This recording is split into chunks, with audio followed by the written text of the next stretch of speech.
Good afternoon. Welcome to the Department of Water and Power Board meeting for February 7th. Barbara, please take the roll. We have Commissioners Holloman, Moss, Noonan, and Parfrey present. So we have a quorum. This proceeding is broadcast on Channel 35. The exact broadcast times can be found by contacting Channel 35. Nothing from me this afternoon, so I'm going to turn the meeting over to the actually, I'm not. We have a speaker card for the GM comments. Yes, we have a speaker card for item number 2. Let's bring the speaker up now, please, and then announce what the restrictions will be. Please. Yes, we do have a lot of speaker cards today, so we're going to be limiting the time to a minute per speaker. We have a speaker for item number 2, Dr. Tom Williams.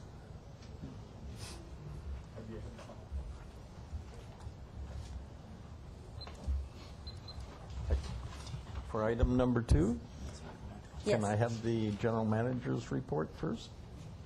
It's up to Briefing up by to the the- general manager? You want to speak after the GM speaks? Yeah. That's fine. We'll do Can I that. hear what he's saying? I'll turn the meeting over to General Manager Nichols.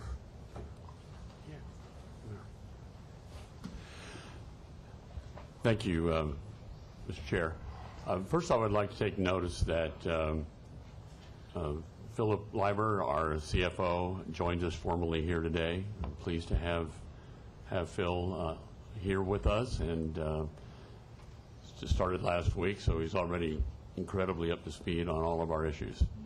I would also, since she wasn't here at the last meeting, I would like to again give notice and recognition for all the hard work that Ann Santilli did as interim CFO for way far longer than I think she ever anticipated doing. With that, I'd like to give both of them a hand.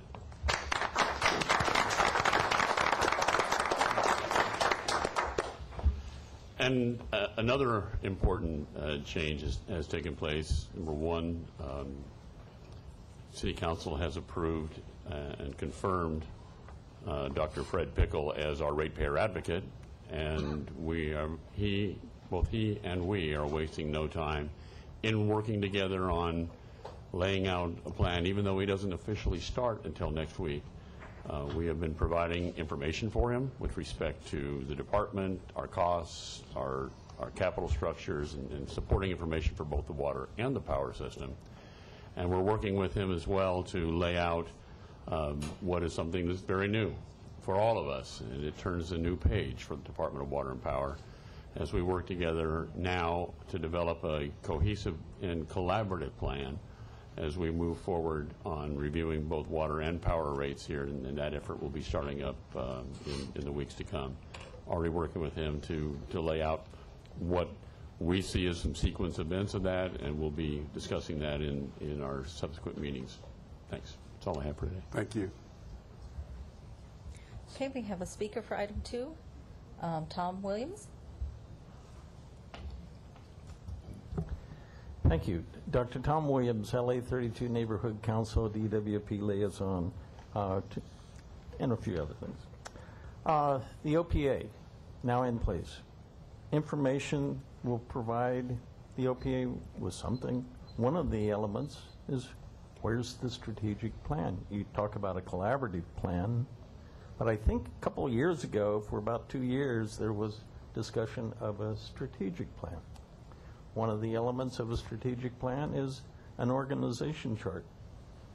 How can the OPA organize his work if he doesn't know what the structure of the Department of Water and Power is? I have 35, 40 different ones, but I haven't found a telephone directory that would perhaps give me a good listing, and I don't want to go floor by floor looking at the directory. So can we get a organization chart?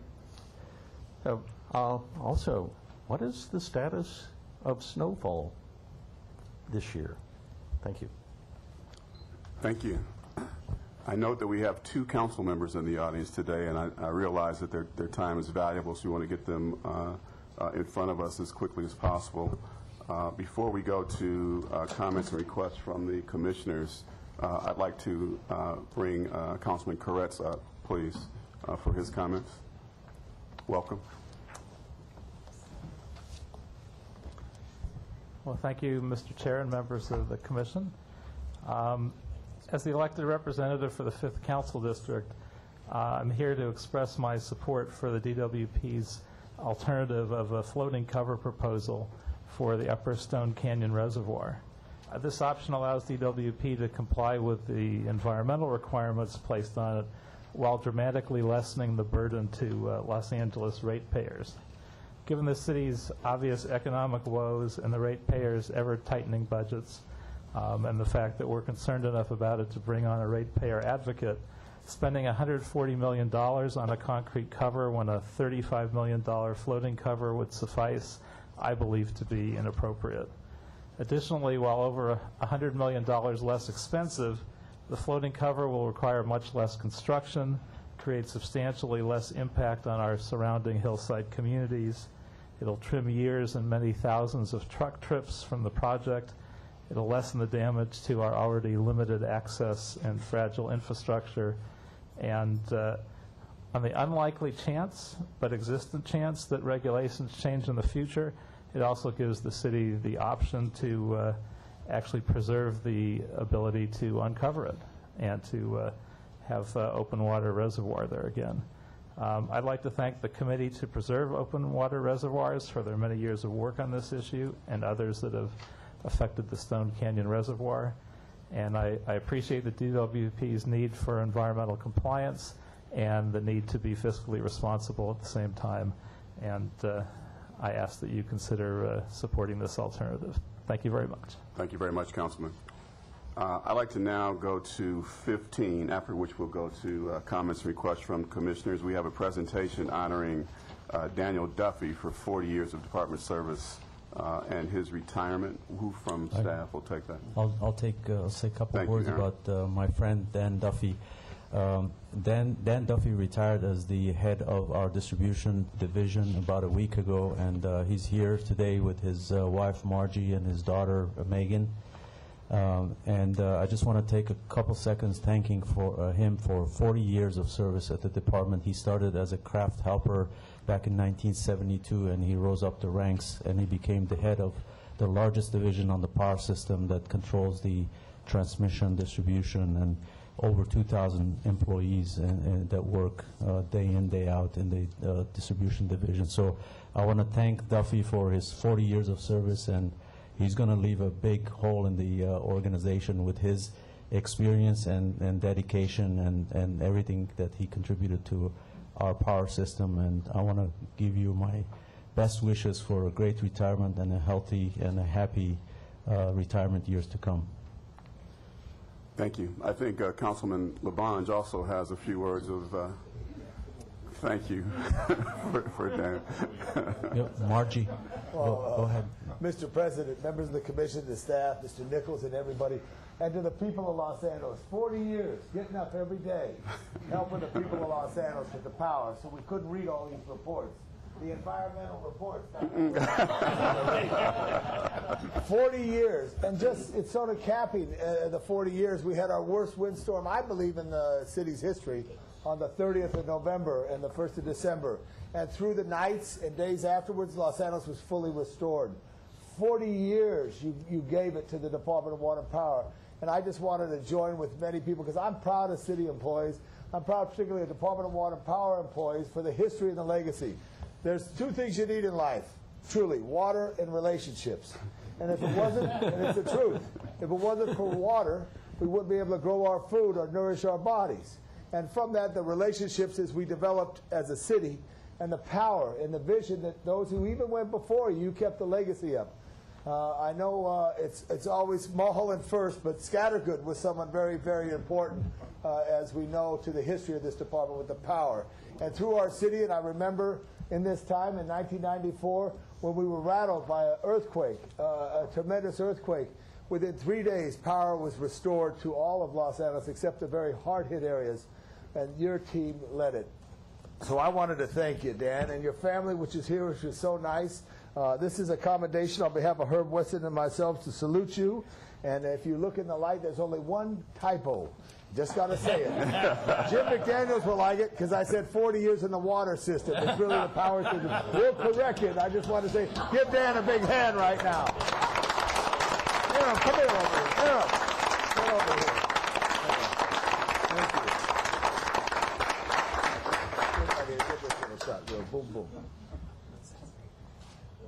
had them for 40 years, I'd have taken them. We also have a resolution from the board we'd like to present you with as well. And would you please join us in the picture, Councilman? Great. Come on up.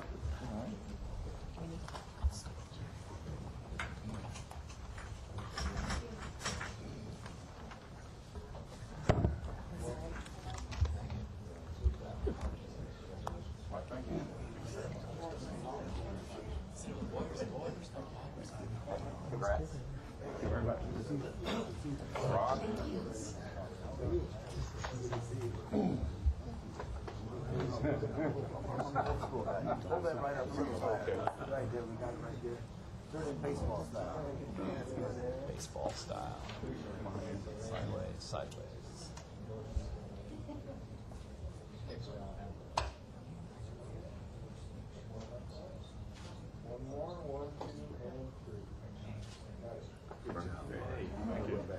Tom, thank you so much for coming.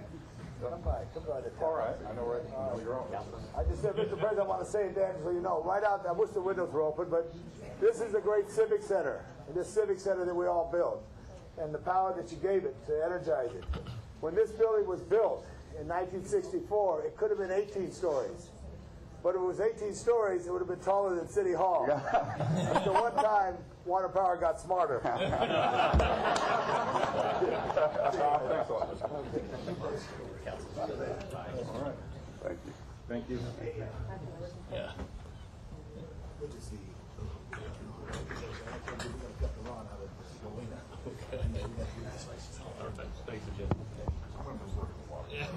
All right. That's a spot for you. Thank you. Thank you.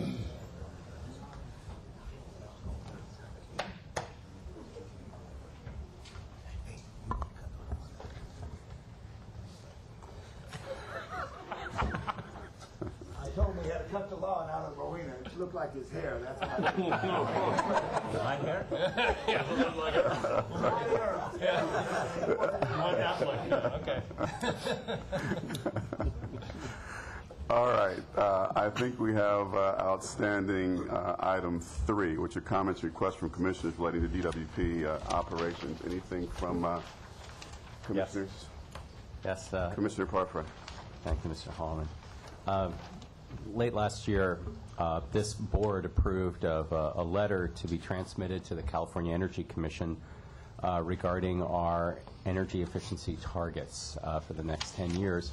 At the time, this board said that even though we approved 8.5% as our target, that we were not satisfied with that target.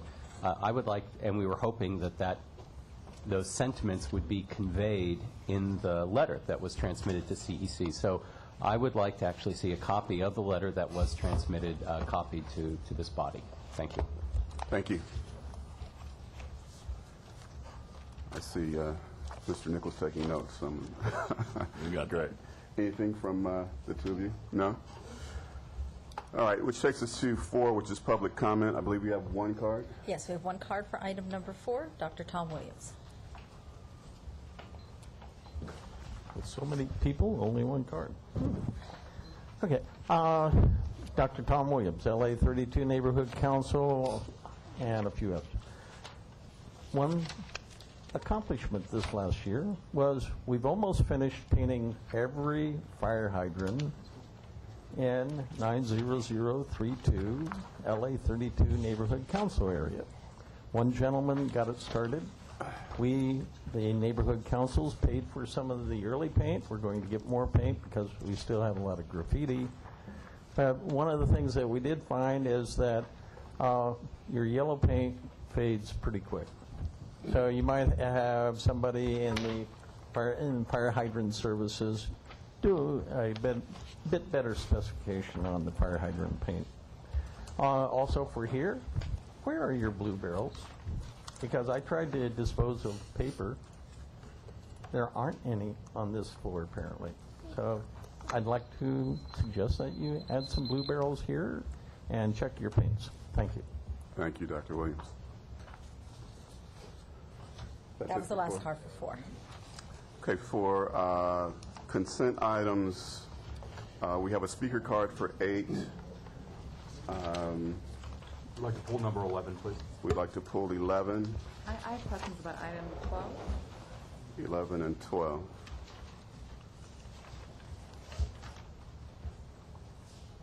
So we'll pull 8, 11, and 12, and I'd like a motion on the balance of the consent items, please. So moved. Thank you. Second. All in favor? Aye. Aye. So those carry unanimously. Item 8, let's bring the speaker up, please. Okay, item 8 is Dr. Tom Williams. I'll make it short. Dr. Tom Williams, LA 32 Neighborhood Council. Where's the organization chart for the executive secretaries? How many are there? What functions do they perform? And who's their boss? Because there's no way of figuring out where they are. So that's all. Thank you. Do I have a motion on item 8? So moved. Second. All in favor? Aye. Aye. 8 passes unanimously, which moves us to 11. Would you like a presentation on 11, or did you Yes, have please. comments? I would like Great. Aaron, who from 11 would you? Matt Lamb. This is a tie from the work management and the outage management system that we have in the power system to the customer service, the CIS upgrade that we're doing. So I'll have Matt explain the technical details. Great. Thank you. Good afternoon. Hi, Matt Lamb, Chief Information Officer. This contract amendment has two pieces. One piece, and it's roughly half and half, one piece is to have the Logica consultants on board to build the Logica side of the interfaces with the CIS project. When we did the layout of all the CIS-related contracts a few months ago and showed you all the different elements, there was a Logica item in there for this amount. That interface is important because a lot of the meter field work gets done by power staff. They do their work inside the WIMA system, which is the name for the Logica software. And one of our issues has been really making sure that those meter processes flow very well. So if a meter is replaced, today what happens is they close a work order in WIMAS, a report gets generated, that report gets over to CIS, they have to enter the data at one point, and we've built some interface between the systems. It's kind of incomplete and needs to be entirely redone for the new CIS system. The results of not having effective interfaces there are delays in billing. So at one point, before we did a lot of work on it to reduce it, we had as many as 30,000 meters that weren't being billed. And for various reasons, either people weren't closing the work orders or they were behind in getting data entered. Some of them, the processes were more complicated because of our old system and how its data structures are. So this is really just to make sure that the work inside Logica's application and their half of the interface gets done well, so we can be smoothly transmitting work that gets generated out of CIS. For example, identification of a meter that's needs to be reviewed and perhaps replaced, and then getting that meter replaced and getting that data about the new meter back into CIS in a very timely fashion. So, and in the new system, part of the interface is also keeping up, allowing the customer service representatives to know the status of all that work. So for new accounts, new meters, new construction, all that work is handled in WIMAS, and we need the CSRs to be able to have current information on the status of those jobs. So all that work is part of this interface. That's the CIS-related half of the interface. You want to talk about the other half? The other half is from our side. The power system uses the Logica software for our WIMAS system.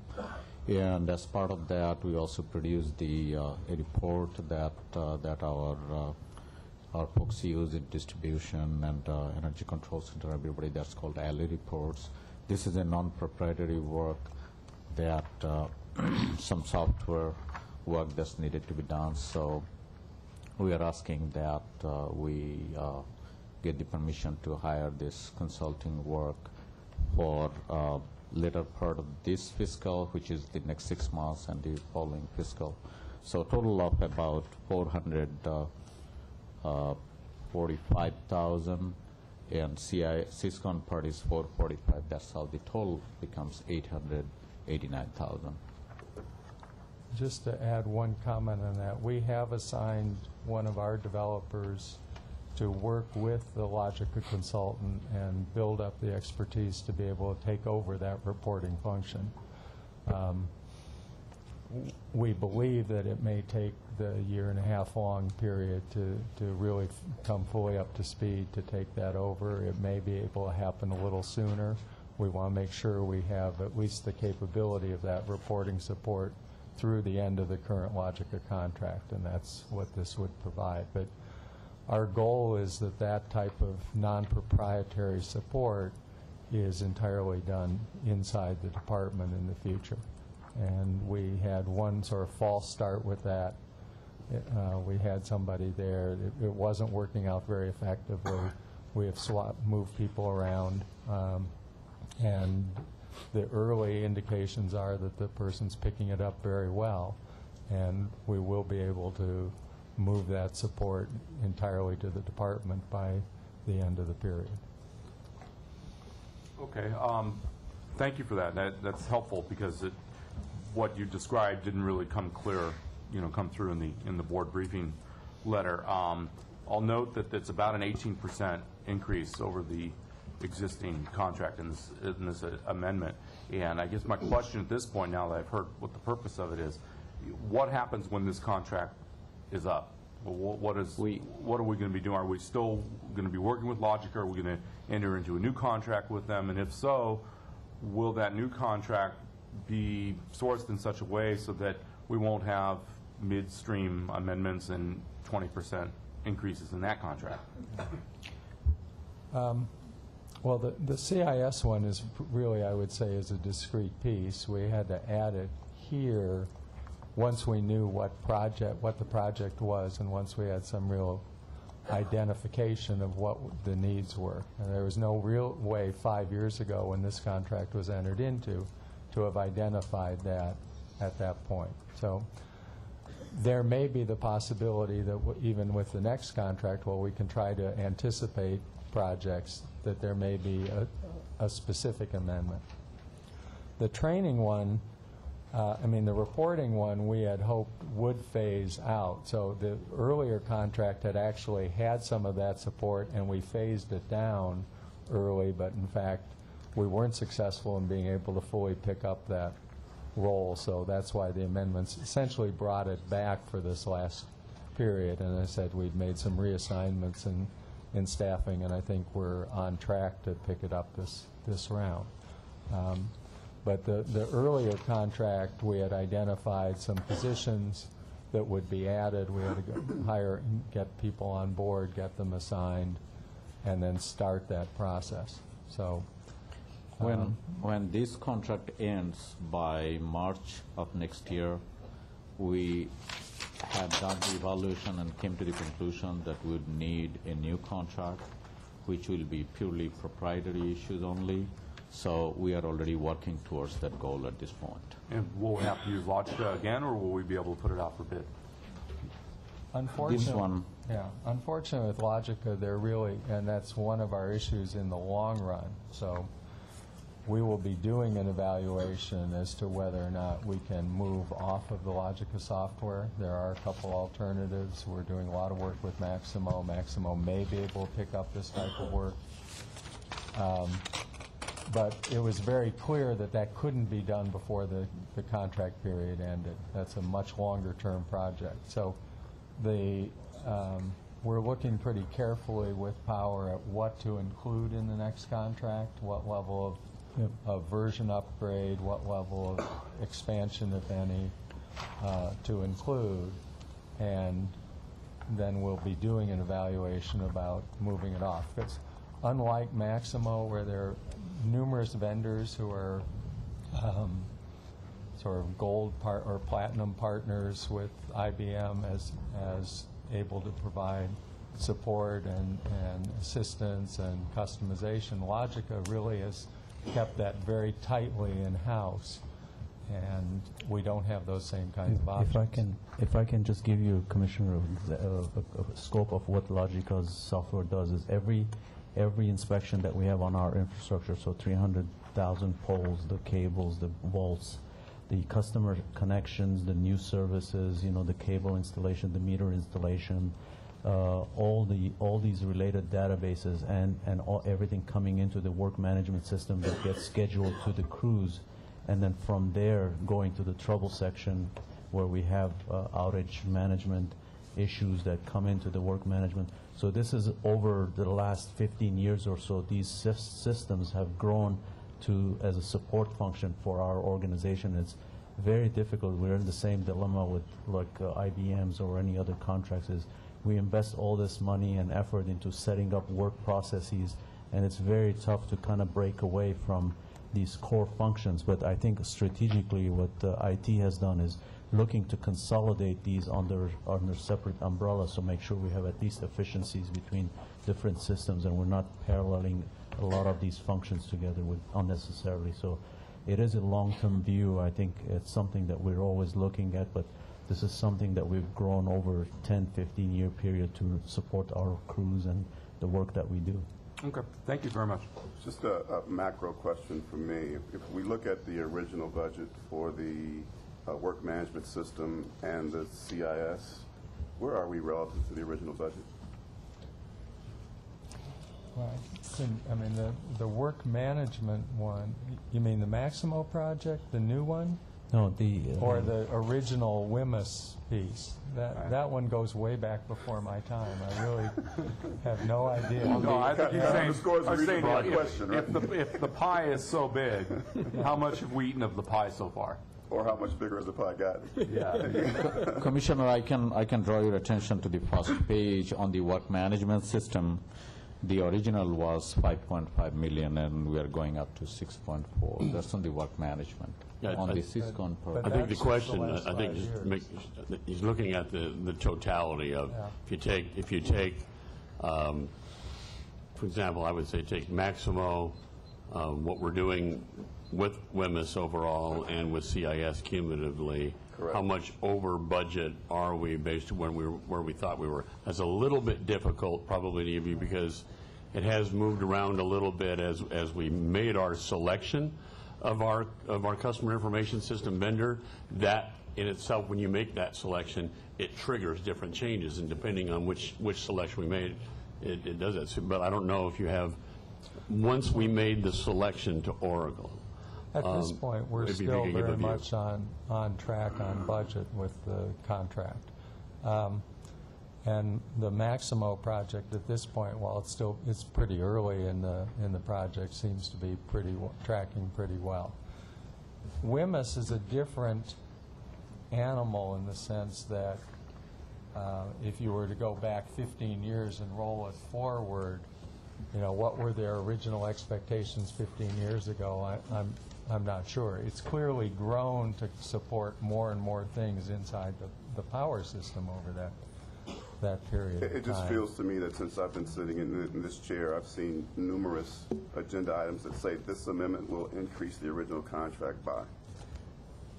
I seem to remember that happening on more than one occasion. I can't tell you exactly how much each time, or whether it was CIS or WMIS or Maximo or whatever you guys are referring to, but it just feels like it's difficult to control. It's like the analogy is the money pit, obviously, if you're building a home and you budgeted for this tile, yet someone likes that tile better, all of a sudden the change order is $1 million. Well, we put, if you remember, we did a presentation where we showed you a table with CIS and said, here are a number of other contracts that will be coming in for amendment. And they all rolled up to fit into the CIS budget. And each of those have still matched what we presented in that presentation. But they're all different vendors. They all came up on different cycles. So we couldn't present them all at the time we brought the CIS contract with PwC. So those are all sticking. And on the WMIS piece, as I said, so half of this contract is really one of those, right? That is a new item from when this started 5 years ago. It's directly related to the CIS project. It's really part of that CIS project budget, and it plugs right in exactly the way we said it would. The other piece, I would say, is one that is an expansion because, frankly, by this time we hoped we would be taking over all the support on the reporting, and that didn't work out, and we couldn't leave power in a hole because they're constantly requiring some additional report work. We have reassigned that. I think we've got that well in hand moving forward, but we do need the support through the end of the contract period. Just as a point of clarification, and if it would be helpful to bring this back to you again as an informational piece, I think we'd be happy to do that. One of the things that might seem like a disconnect and probably a bit troublesome to you, because you see things piecemeal, which is why we put together an earlier presentation on here's the overall CIS, Customer Information System, budget. Here are the different things that roll up into that to give you an overall picture of what is the whole bill. Because I know it seems like we're constantly coming back at you with something new, something new. These are covered within that. The issue is the contract vehicles themselves by which we establish the incremental requirements with some of these existing vendors tend to come up at a point in time either when it's necessary within our timeline of notching it into the CIS system or at a point in time when the existing contract is expired and the additional piece that we already anticipated had budgeted for comes about. So that's why it comes at you a little bit spotty. I think we can probably do a better job when we present this information to you to bring you back to here's what the overall budget was. Remember, here was a yellow highlighted item that we talked about. This is that item. And I think if we can do that for you, I think it'll give you a little bit better context. Yeah, I mean, it helps because when I see the amendment will increase the original contract amount, it makes me believe that that means it's going outside or over budget. But what you're telling me that those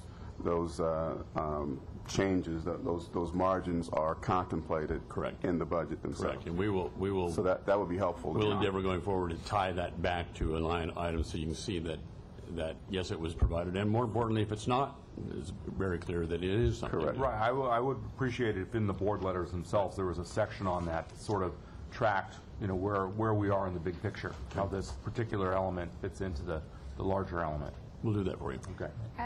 As we continue to make investments into this product, I'm curious if we've reached out to our customers to get feedback on whether or not they think the billing is more user-friendly. Have our customers been taking advantage of internet billing? Is it meeting our projections as to how we thought the population would use the internet? Let me take that in two parts. So the piece of the bill that the customer sees, right, we did a separate project that had focus groups, had reviews, had a lot of interaction with customers before we rolled out the bill, and for the most part, we've gotten very positive feedback about the change in the bill. Not the amounts necessarily. No, not the amounts, but the bill. The basics of a bill, right? Being able to understand what you're being billed for, how much you owe, and when it is due, were things that in our old bill, frankly, were not very clear. And those we got, and who you're being billed for. So the issues of changes in the sanitation bill being clearly a sanitation item and not a DWP per se, under DWP control item. Those were things we really wanted to make sure were very clear in the new bill, and I think we've met that goal pretty well. We got a lot of positive feedback on that, I think. We've heard that throughout as we've gone out on rate issues, et cetera. There'll be more changes, much more minor changes, but a few more changes as we do the new CIS, because there were some things we wanted to do in that bill, but frankly, we couldn't do it with the data model of the old billing system. So there'll be a few more, and we have engaged, as one of the contracts you've already approved, the design team that worked with the focus groups to sort of refine that design given the new data they'll be able to get. And they're working right now in that design package and do engage with customers for that purpose. On the internet side... May I make one comment before you proceed to the Yeah. internet? I had the opportunity to go on a field site visit with a field rep of LADWP, and it was insightful on so many fronts. And one thing that this woman said is that she constantly gets questions about her bills, and I really saw the hands-on interaction between her and our ratepayers.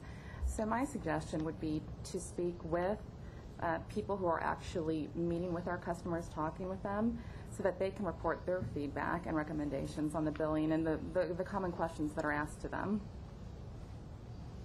Okay. I know they were included in the early focus groups. I think they're included in this round, but we'll make sure they are. On the internet side, we are nearing rollout of a revised website. Our current website is not structured in a very friendly manner if you want to get to this stuff about paying your bill, et cetera. Again, similar process, a lot of focus groups, mock designs, reviews of designs with customer groups,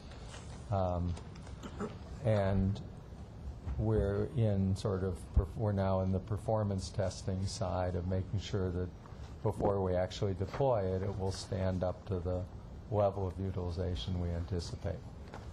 So we're pretty close to getting that rolled out. I mean, if performance testing goes well, then we should see it in the next 4 to 6, 8 weeks, sometime in that time frame. That we're hoping will help to some degree. Again, some of that work has to be redone to repointed at the new CIS. And the new CIS is much better designed to support those functions much more directly. I don't want to go through a discussion of the machinations we have to go through on our old CIS to do this stuff on the web. But it's very ugly. It becomes much cleaner and much smoother with the new system, but that takes us getting to the new CIS rollout. But the website, the revised website, should be a significant advance, and I believe we did some displays last year of sort of what the design looked like to the Commission and got some feedback from the Commission at that time of the new design going forward. So I'm hoping I think we're making some good progress on those, and those are things that, frankly, from a project perspective, I'm glad we have a lot of that work out of the sort of at least good foundational work done heading into the CIS, because I would have hated to have to try to do all those things, new bill design, new web design, and the CIS totally concurrently. It'd just be a huge task it's a huge task to do a CIS in an organization of this size and complexity that hasn't had one done for 37 years. To add all those other things on top at the same time would have been just absolutely over the top for us. Thank you. I'd like to move approval of item 11. Thank you, Commissioner Moss. Second. We have a motion and a second. All in favor? Aye. Aye. 11 carries unanimously. A couple of more adjustments to the agenda. We're going to move items 12 and 16 to after our closed session, which takes us to item 17. I believe we have 16 speaker cards on item 17. So again, We will hold the comments to 1 minute in duration maximum. I'd also like to acknowledge we are in receipt of a letter from the Valley Alliance of Neighborhood Council in favor of the floating cover alternative. With that, Barbara? Okay, the first speaker is Ronald Ziff, and after that will be Before, Marshall. excuse me, Barbara. Oh, sorry. And, Mr. Chair, we do have a presentation on the on this item. I'm just curious whether would it be your pleasure to have that Sure. first? We can do the presentation prior to. Sure, that's fine.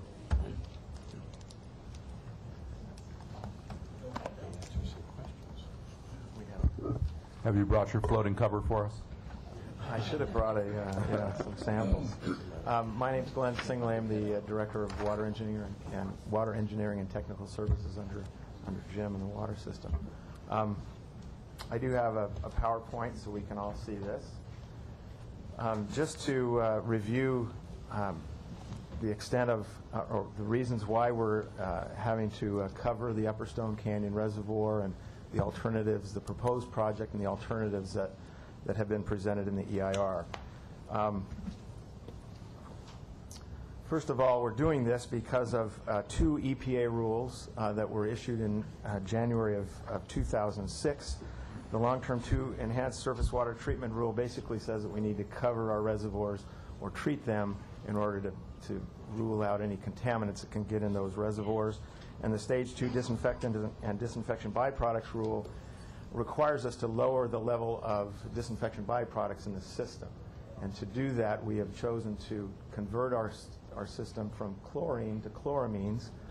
And by doing that, we also have to cover the reservoirs because chloramines don't act well in an open reservoir. We have 10 open reservoirs that are still needing to be complied or originally in the system. 5 of those are now in compliance over these past several years. 5 are still remaining. Silver Lake Reservoir, Ivanhoe. We've got a project that has been approved to take care of those 2 reservoirs. Los Angeles Reservoir, where we will be putting some shade balls and an additional UV plant, an ultraviolet plant below the reservoir to manage that reservoir. Elysian Reservoir that's still upcoming, and Upper Stone, which is the subject of today's discussion. Here's a picture of the Upper Stone Reservoir. Down at the bottom end, you see a little bit, the lights are a little bright, but on the bottom is the Lower Stone Canyon Reservoir, which is much larger than the Upper Stone, and that is still open. It's now an emergency storage reservoir for us in the system. But Upper Stone must remain as an operating reservoir, so we had to figure out some way to cover this reservoir.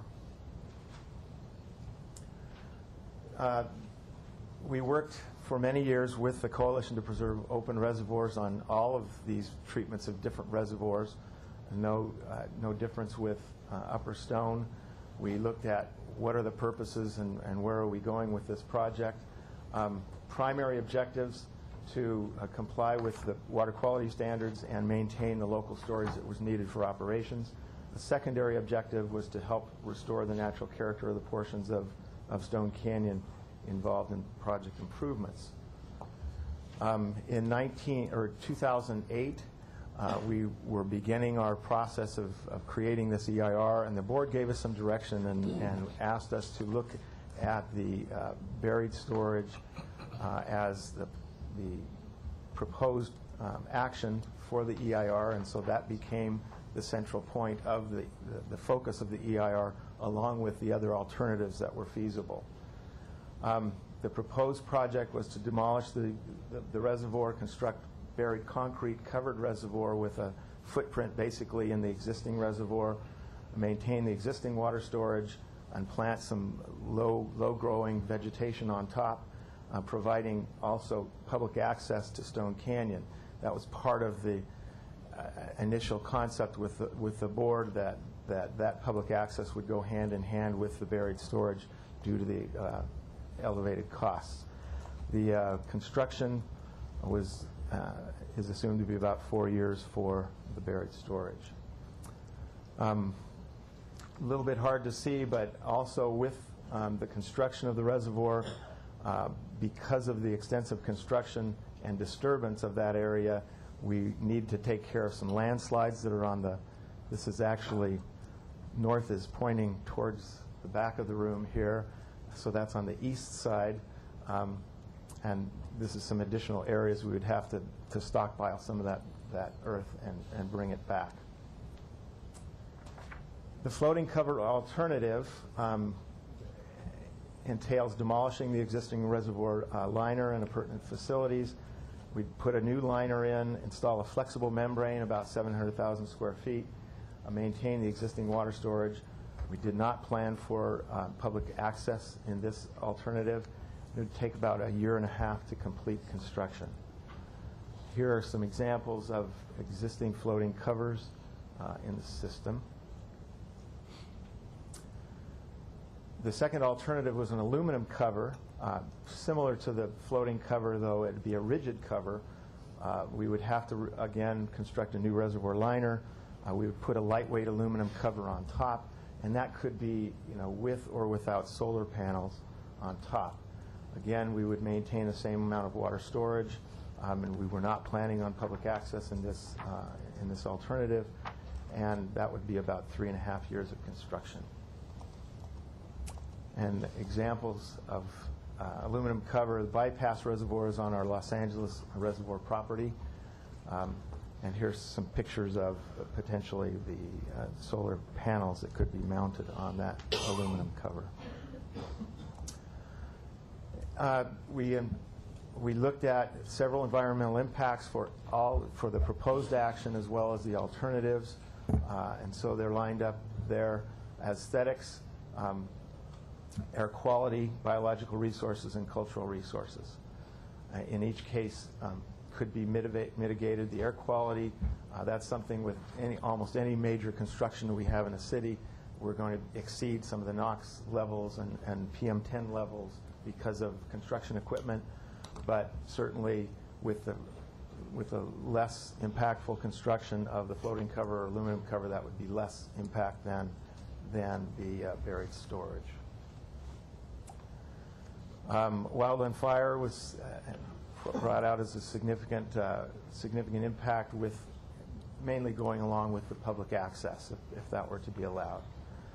Noise, with construction equipment, of course, you've got significant noise there, and that would, being in a canyon, will have some noise. But it is fairly distant from any of the nearby homes. And similar construction, or some construction that we just have finished in the last few years, very little disturbance, I think, with the noise. Traffic, that's always a difficult situation up in Mulholland, bringing traffic in and bringing trucks in. So there would be significant in each case, but again, much less with the alternatives because of the reduced construction. Here are some of the facts and figures. Total off-site truck trips, 70,000 for the buried storage versus about 8,000 for the floating cover and 21,000 for aluminum cover. Down a ways, the total volume of earthwork, 905,000 cubic yards of material. Very little earthwork on the floating cover, somewhat a little bit more for the aluminum cover. And again, we were planning public access for the buried storage, but not public access for the floating or aluminum cover. The cost, these are fairly old numbers now, but we've been consistent with these costs, and the comparative costs, I think, are valid. The buried reservoir coming in at $140 million, floating cover 35, and aluminum cover 80. And these were meant to be 60-year equivalent costs. So that would include the operation and maintenance, which would be a little more on the floating cover than a buried cover, and replacement of those covers. For example, the actual cover portion that would have to be replaced is probably about $2.5 million, $3 million to replace that after about 20 years. Length of construction, 4 years for the buried storage, about 1.5 for the floating cover, and 3.5 for the aluminum cover, and the construction dates were planned just based on the amount of time it would take to design and then start construction. In summary, buried reservoir actually turned out to have the greatest environmental impacts as reported in the environmental impact report, but does meet all the objectives, including restoration of the reservoir site. Aluminum cover reduced the environmental impacts but meets the primary objectives for water quality and storage, but not the secondary objective of restoring the reservoir site. The floating cover likewise is less environmental impact and the least of the three. Also meets the primary objectives for water quality and water storage, but not the secondary objective of restoration of the reservoir site. We had several community meetings, not only this meeting that we had specifically on the draft EIR, but we had 3 other major public meetings beginning in late 2007 until this last summer. This last meeting was attended by approximately 50 residents.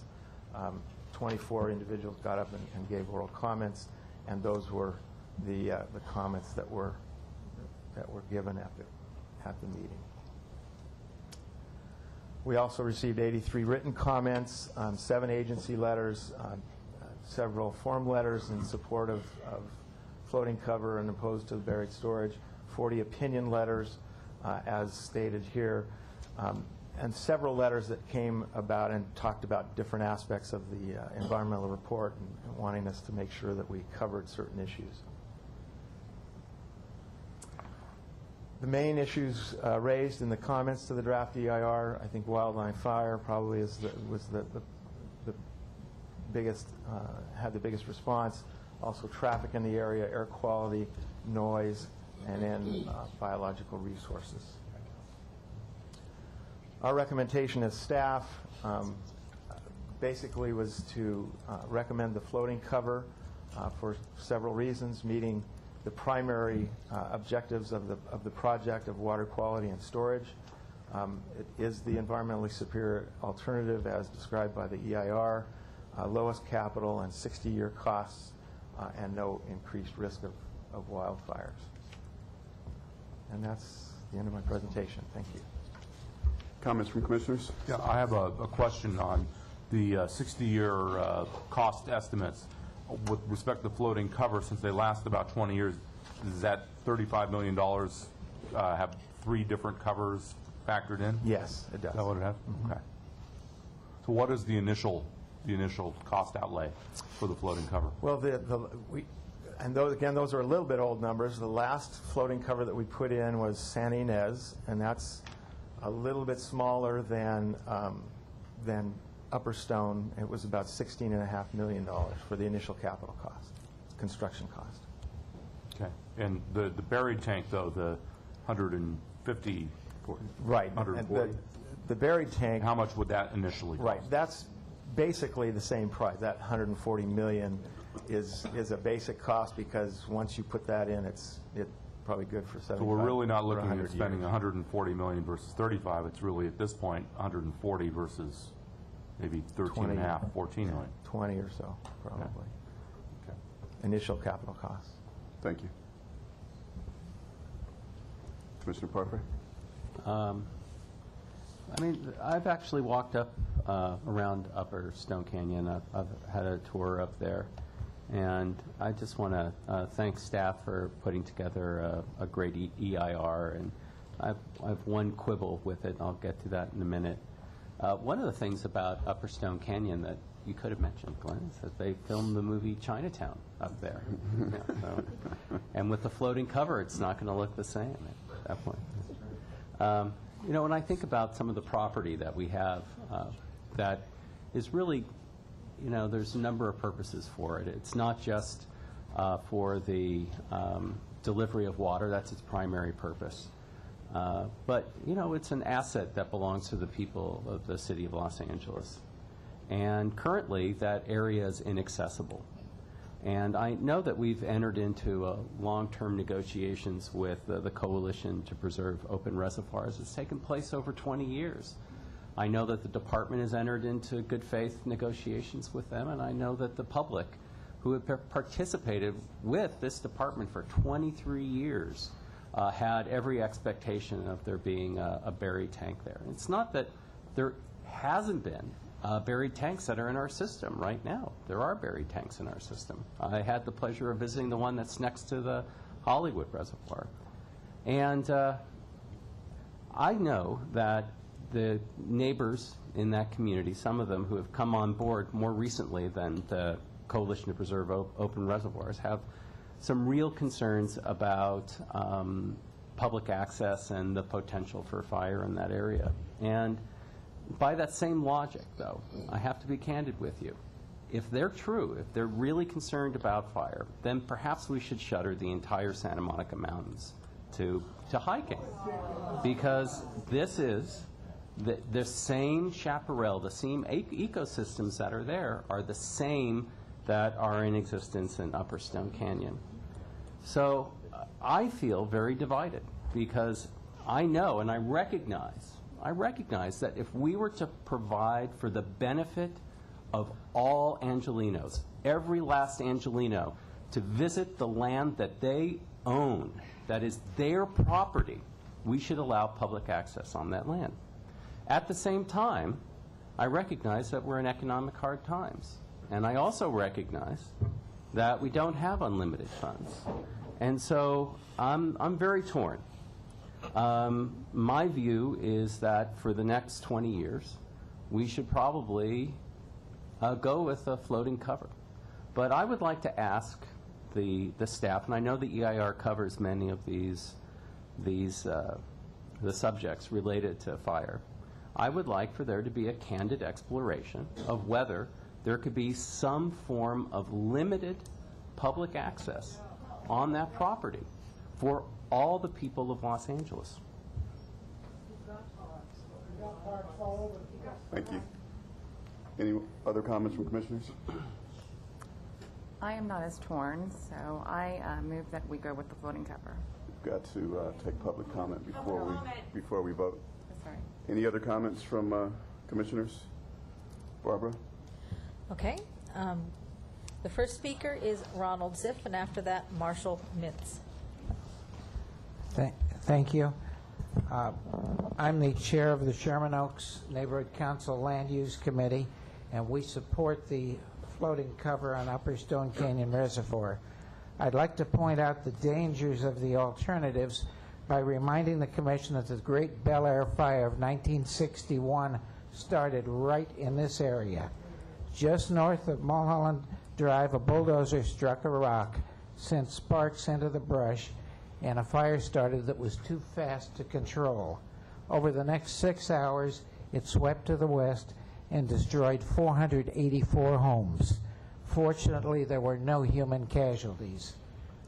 Burying the reservoir and planting it over with chaparral would be an open invitation to another fire.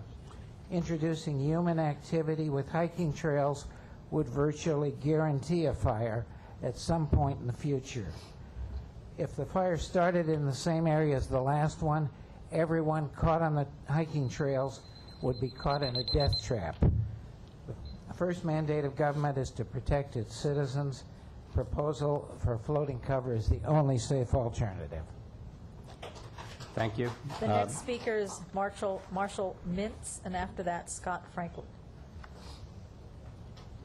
Good afternoon, members of the Commission. My name is Marshall Mintz. I am the president of the Bel Air Ridge Homeowners Association, which you might have been able to see on all of those homes structured on the right side of the picture of the Upper Stone Canyon Reservoir. Our community is governed by the Davis-Sterling Act. It consists of 377 homes in the Santa Monica Mountains immediately adjacent to Stone Canyon. I'm also a member of the board of directors of the association, and I therefore speak on behalf of all 377 families, since I have been elected to do so, unlike perhaps some of the other people who might be appearing for you today. Many of the homes of our residents overlook Stone Canyon. We appreciate the work of that the DWP staff has done in its analysis, and our recommendations to you are to adopt the floating cover alternative and to reject public access to Stone Canyon. Our residents, almost uniformly, are concerned about the danger of fire that public access would have brought. In attendance today is retired fire captain Scott Franklin, who wrote a report which has been furnished to staff and is the basis, a substantial basis, for the staff's analysis of the danger of wildlife. The Bel Air fire of the 1960s is still within the memory of many of our residents. And respectfully, Commissioner, I can remember it as a kid. Maybe I'm a little older than you are. I don't ever want to see that again. Can you wrap up your remarks, please? Your time is up. Okay. We don't believe the DWP is in the business of making parks. We believe the floating cover alternative is the least expensive. You don't have to go to say that you need ratepayer hikes for it. Let's stick with the staff recommendation. We wholeheartedly support it. The next speaker is Scott Franklin, and after that, Colin Mossman.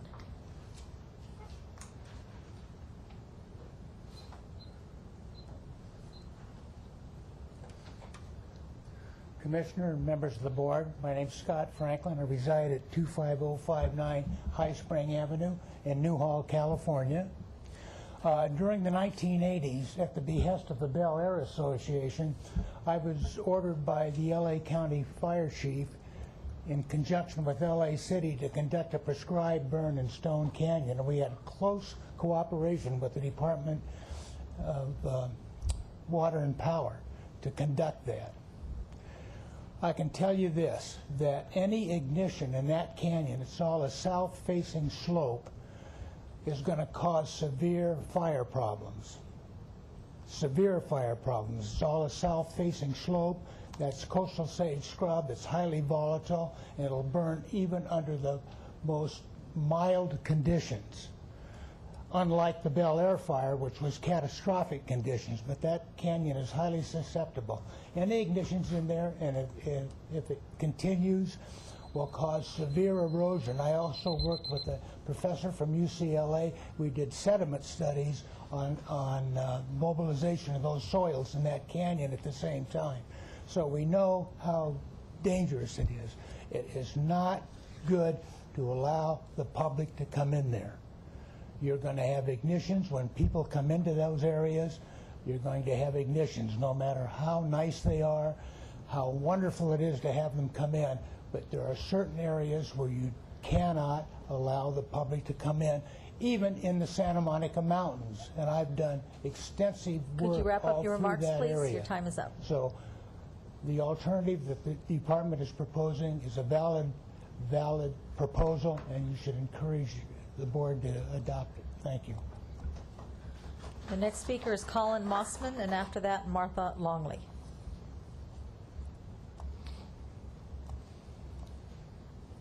Before I speak, I would like to pass this around for everybody to refresh their memories on what the captain has just said. Oh, that's all right.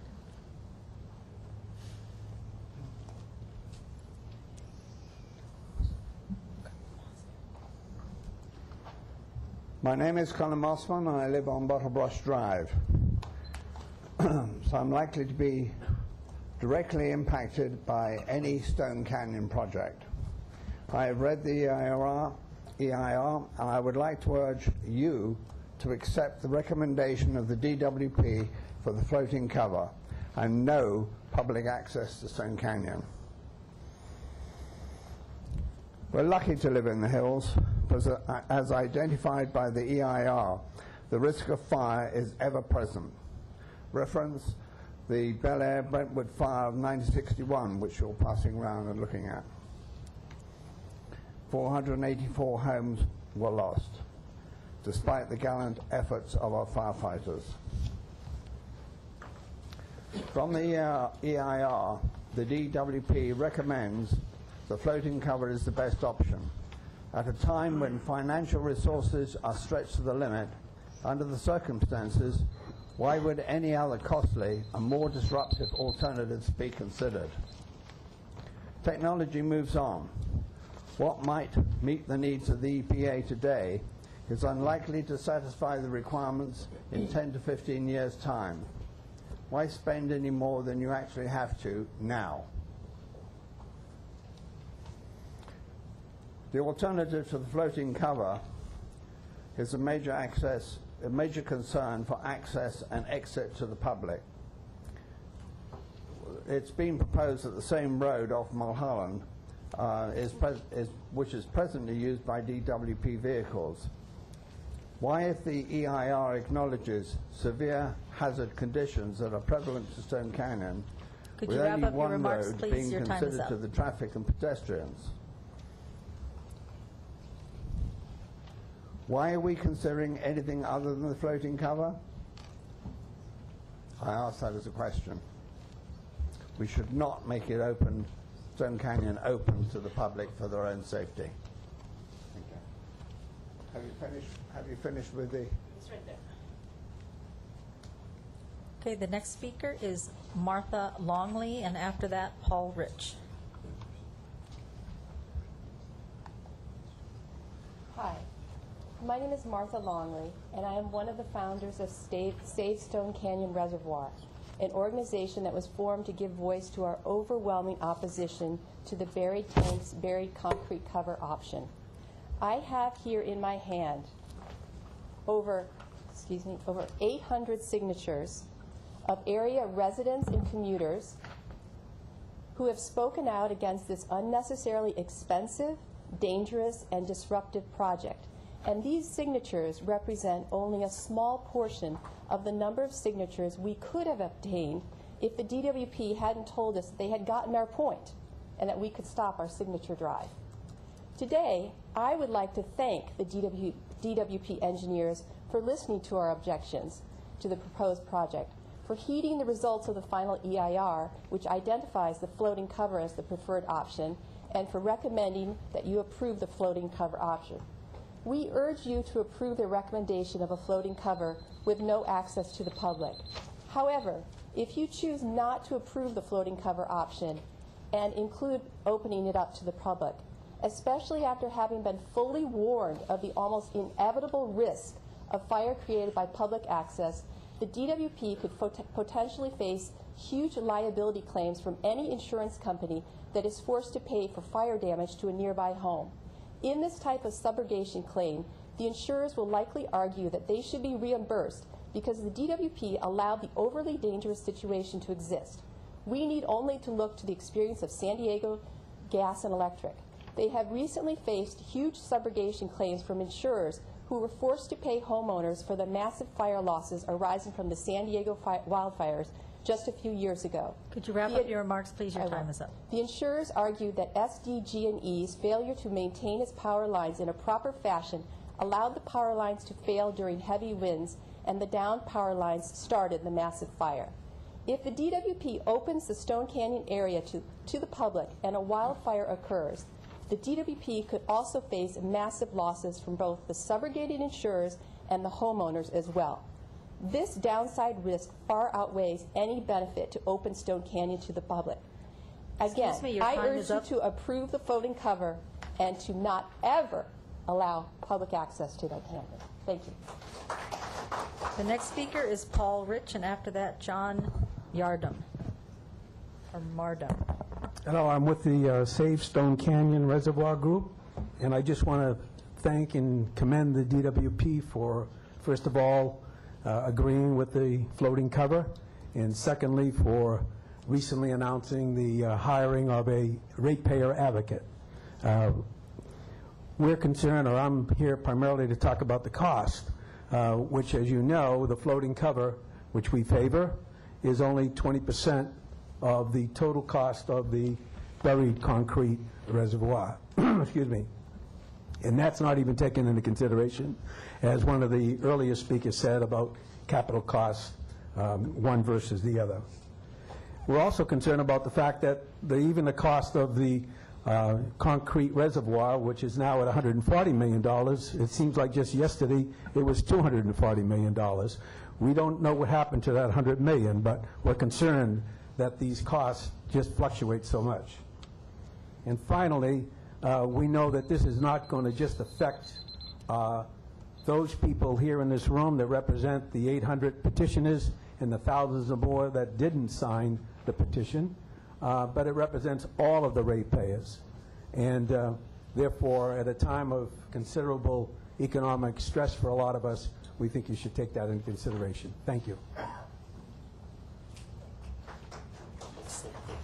Okay, the next speaker is John Yardom, and after that, Lenore Miller. Hi, everyone. My name is John Yardom. I live on Mulholland Drive, and I want to thank the board for the opportunity to speak here today. I was very concerned when I saw the final EIR of 576 pages that you all wouldn't have time to read it, but the staff did an excellent job of summarizing it in their presentation as well as on the agenda. I certainly am for the floating cover option. I think that's absolutely a correct assessment of the situation. It's the least destructive to the environment and will have the least impact of the three options that are stated on page 20 of the agenda, table 1-2 of the final EIR. I'd like to comment also that the air quality and pollution shown on that table pose a significant and unavoidable impacts. The proposed project would produce nitrogen oxides and particulate matters that are in excess of the South Coast AQMD quality standards. Would also produce excessive amounts of diesel exhaust particulates from the heavy equipment and the truck trips, the excessive truck trips that would be required. It also states the proposed buried reservoir project would create substantial pollution concentrations during the 3 to 5 year period and would also create concrete dust during the demolition of the existing reservoir that would affect a wide area from Sherman Oaks to West LA to the Bel Air area and the schools that are in that neighborhood. The floating cover alternative would only take 1.5 years to complete and would produce the least amount of dust and pollution and would also avoid the potential fire risk with public access. Noise level and durations would also be significantly less with the floating cover remarks, option. Yes, in wrapping, I don't understand why anyone would prefer anything other than the floating cover option, which would be the least destructive environmentally to the area and the neighborhood. And I'd like you to please support that option. Thank you. Okay, the next speaker is Lenore Miller, and after that, Alana Lambro.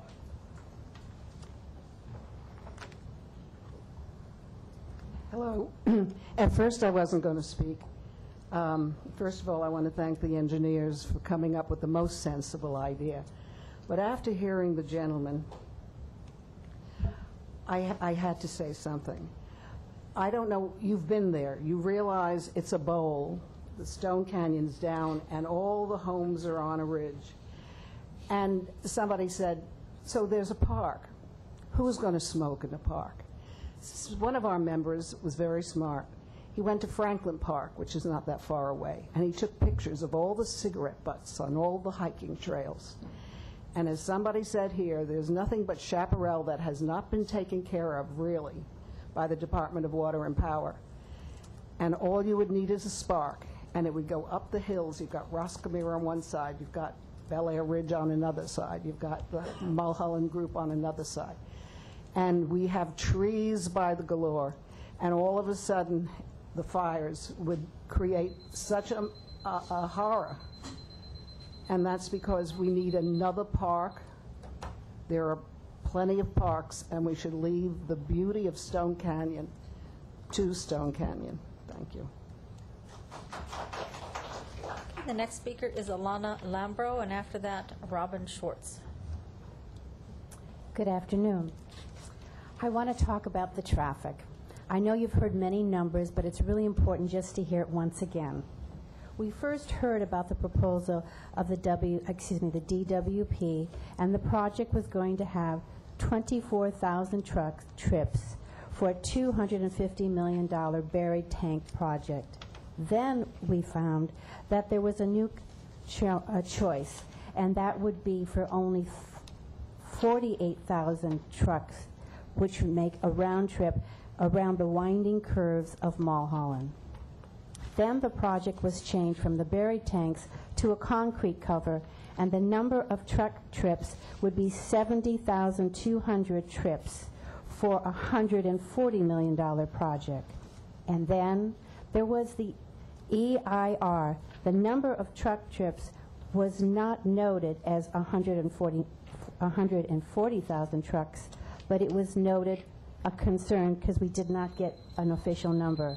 So I want to thank the commission and the engineers that we support the floating cover option and have the percentage of only 8,220 trucks instead of the many thousand more trucks.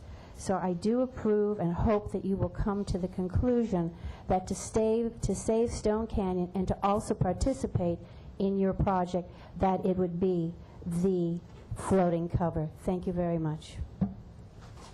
The next speaker is Robin Schwartz, and then after that will be Leslie Stochka. Hi, I am here too to speak to the issue of traffic. I am a resident on Mulholland Drive. I overlook the reservoir. I deal with traffic issues every day on Mulholland. It's already a terrible street anytime road work or any kind of construction is going on.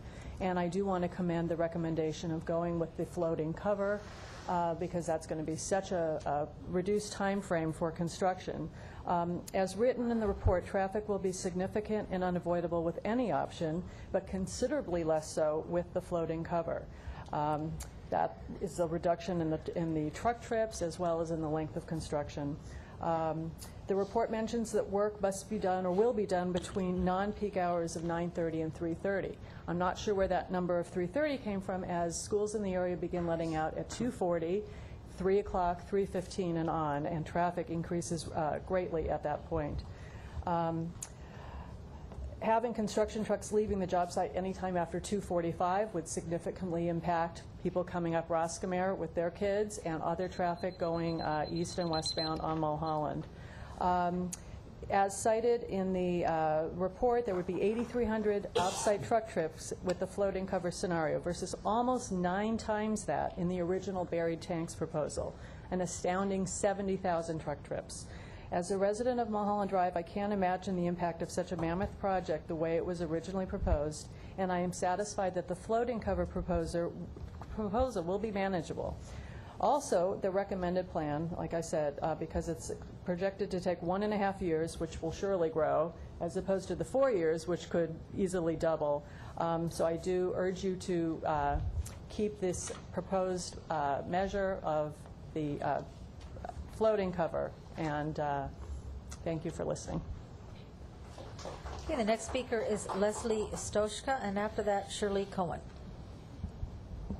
Hi, I'm Leslie Stoica, and I wanted to talk about my concern about the fire. I was really relieved. I was really grateful when I saw that the EIR and the staff had taken seriously our concerns about the possibility of fire, which I know is going to increase if people go into that canyon. Do we really think people are not going to be smoking as they walk in the canyon and dropping cigarette butts there?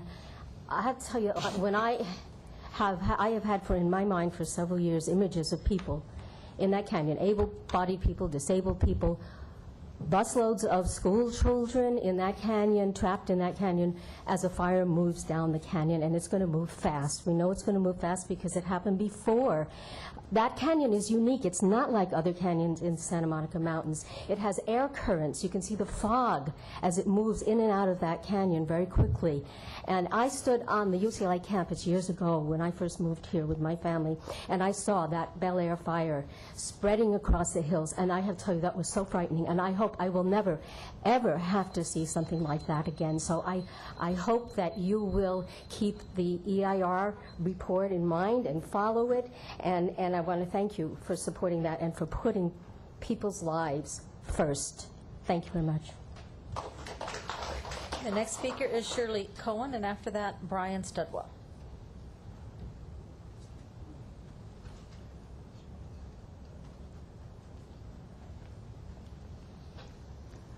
I have a letter here that was sent to all the commissioners from Phyllis Gottlieb. I'm just going to read a small part of it, and I would appreciate it if the balance of my time could be deferred to Brian Studwell. Is that all right if we do that? Sure. I hope that all of you have read this letter. I'm not going to go over the parts about Lower Stone. That's past history and very good history. I just want to read a small part of this. As you know, the Bel Air fire 50 years ago did not begin in Stone Canyon at all, and building codes, fortunately, have greatly changed since then to require fire-resistant roofs. Moreover, brush clearance is much more regularly monitored and performed. There now are 2 helipads in the canyon, and the lower reservoir is a significant firefighting tool. Several years ago, the Board of DWP Commissioners unanimously designated their preference for burying the water tanks, and that has been substituted by the buried concrete covers. The $100 million that was saved was because of the changed design. To continue the goal of anyway, this was for a 100-year solution and provided a fine opportunity to continue the goal of canyon vegetation restoration. In addition, it seemed then that the limited access for the public for a trail system in the canyon was a reasonable gift for all citizens of Los Angeles. I hope that you continue to support your predecessor's decision, but no matter what your ultimate decision as to the kind of cover to be used, a modicum of public access as described in the EIR is very appropriate. I have copies of 5 copies of this letter that I'd like to submit so that all the commissioners can have it. May I do that now? Yes, you can hand it to this lady right here. Okay, please give my extra time. The next speaker is Brian Studwell, and after that, Andre Stoshka. Good afternoon. My name is Brian Studwell, and I've been the Bel Air delegate to the Coalition to Preserve Open Reservoirs for about 18 years. During that time, CPOR, in mediation with the DWP, has produced informative results for LA, meeting regulations and solving problems. For example, the mediation process produced a project for Lower Stone that saved the city more than $100 million compared to the DWP's original plan. I'd like to present a few relevant points regarding the Upper project. First, I commend the board for its courageous action of 2008 when the buried tank option was selected. Now I ask this board, with all new members, to stand tall again and select a modified option, the buried concrete cover option, which was developed by staff to save millions of dollars and significantly reduce the environmental impacts while delivering on this board's desire to preserve the canyon environment and make it accessible to the people of LA. Second, I trust this board's good judgment not to link today's decision to the current operating budget situation. Remember that construction on this project will not begin until 2015. By that time, economists forecast that the financial situation in LA will be far more favorable. Although the EIR was written for a project life of 60 years, staff has told us that the buried concrete cover option is a 100-year solution. Accordingly, I hope the board will view this project as a long-term asset and view it in light of long-term financing through bonds and government grants rather than solely a drain on operating funds.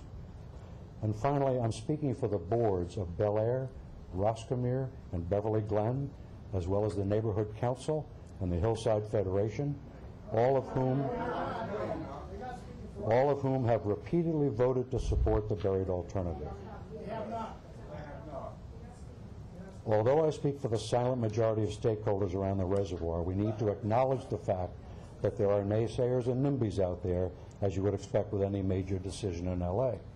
I don't dismiss their concerns, but I do feel that history has shown that DWP and CPOR, through mediation, have an envious record of dealing with citizens' concerns in a way that produces results acceptable to almost everyone. Can you wrap up your remarks, please? Your time is up.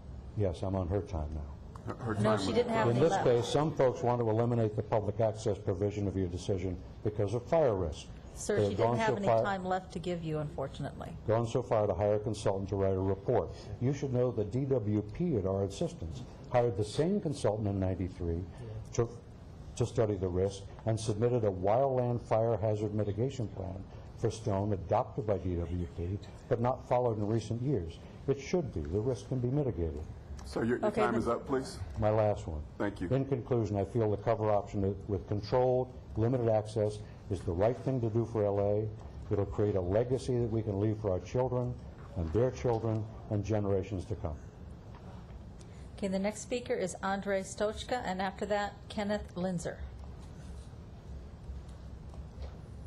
My name is Andre Stoica. I am the Bel Air Ridge delegate to CPOR, and I've served on CPOR for the last 3 or 4 years. You should know that Seaport is divided in its opinions on this issue. I try to listen to my constituents, and they tell me that there's great fear in the mountain community of opening Stone Canyon to public access. That is terrorizing to them because it's a game changer. When they moved in, there was no public access, and therefore the danger did not exist. Now, with the possibility of public access, the game has changed, and you put property and lives at risk. Happily, your staff has seen the wisdom of no public access and the environmentally superior status of the floating cover. And I appreciate it very much if you would listen to your staff's report, because I think they've analyzed this quite accurately. They've gone through a lot of discussion and a lot of analysis. Please follow their recommendations. Thank you very much. Thank you. The next speaker is Kenneth Linzer, and after that, Rajit Bahita. Good afternoon, members of the board and commissioners. My name is Ken Linzer. I'm a member of the board of the Bel Air Glen Homeowners Association. We have more than 220 homes. I speak for close to 1,000 residents. I'd like to make 3 brief remarks. First, with respect to the references to the Commission for the Preservation of Open Reservoirs, no one at the Bel Air Glen Association has ever been invited to participate in that organization.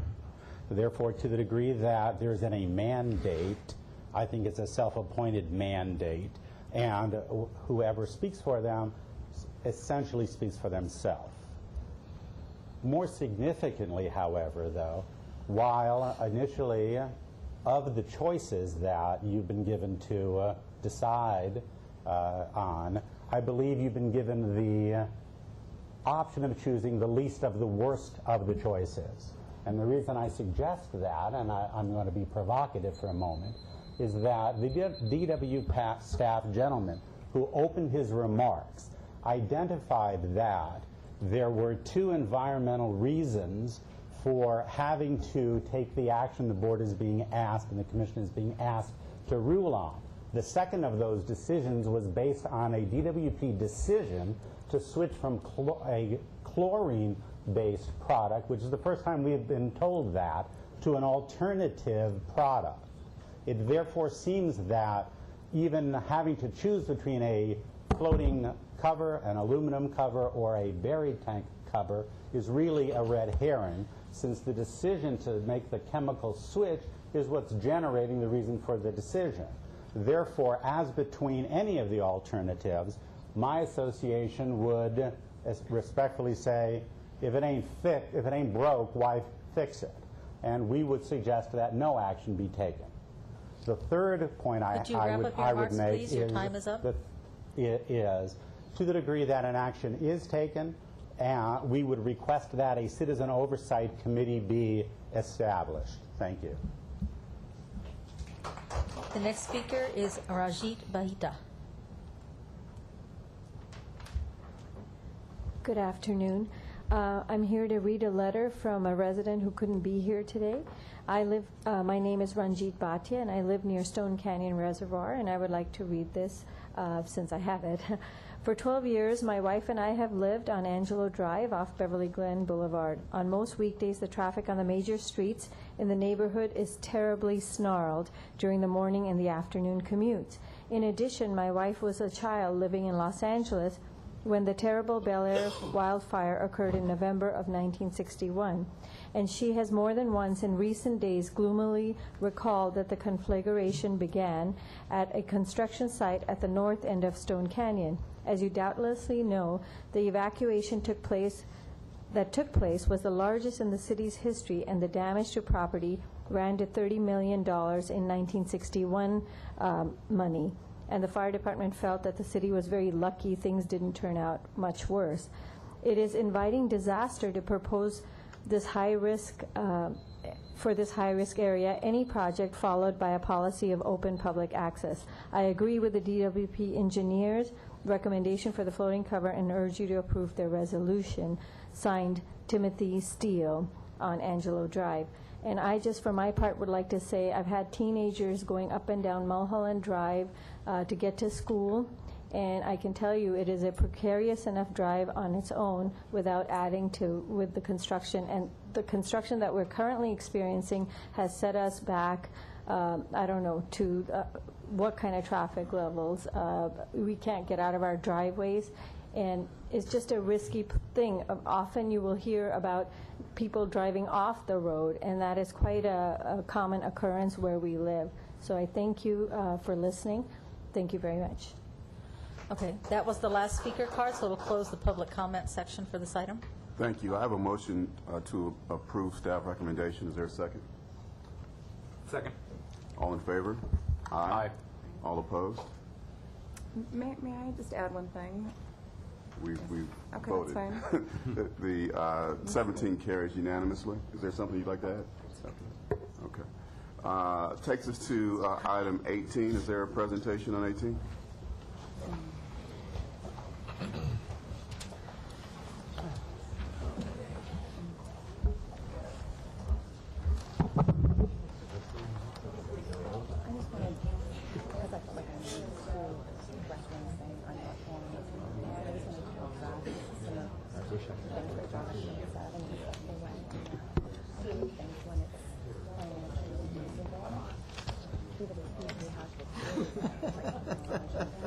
We'll put you closer to the mic.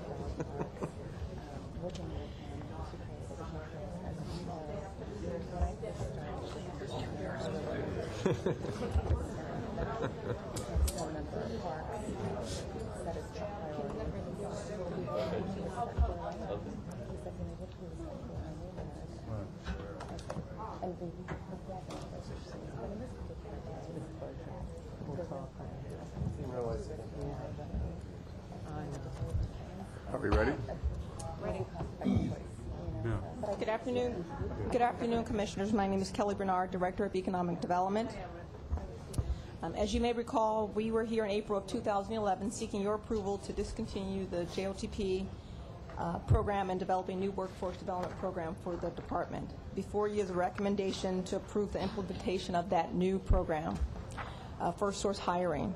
Approving the policy would align the department with non-proprietary city departments and LAWA. The program seeks to provide opportunities for traditionally unemployed and underemployed. Our program will use... Kelly, I'm sorry, hold on one moment. Officer, would you please close the door for us? Thank We're you. having trouble hearing you. Sorry. No, not your fault. Background noise. So again, we are here to bring before you the first source hiring program, which is to transition from our former program of JOTP, the Jobs Opportunity Program. We were here in April of 2011 where we discontinued that, and we are now back before you after doing some research with our recommendation to start with first source hiring. Our program will use Agile One's web-based job placement software to help local job seekers find employment with LADWP contractors. This is not employment with the department. This will be with our professional service contractors, and save LADWP contractors time and resources needed to find suitable candidates to hire. The program will be limited to professional service contracts of $500,000 or more, similar to the JOTP program, and it's limited to a 12-month pilot program. Once the 12-month is over, we will reevaluate and decide if we are going to expand it to other sorts of contracts and for a greater length of time. With me, while I'm preparing for the to come before you, we've worked, Economic Development has worked with supply chain, which we continue to work with to make sure that this project is ready to implement if it receives your approval today, with legal, risk management, public affairs, customer service, and HR on a number of different issues. I have with me today Kadada Curtis, who will highlight, she's with Agile One, who leads the consulting team, and she will just highlight a few of the web-based features so you can get a feel for how the program will roll out. Good afternoon, Commissioners. As mentioned before, my name is Kadada Curtis. Myself and the administrative team that will support this program are available at any time to assist contractors with the ease and use of the technology. So what I'm going to do now is I'm going to actually launch the applicant tracking system specific to the contractors piece. They would simply log into the database. This is where they'll be able to locate skill-matched applicants that myself and the administrative team will provide them with.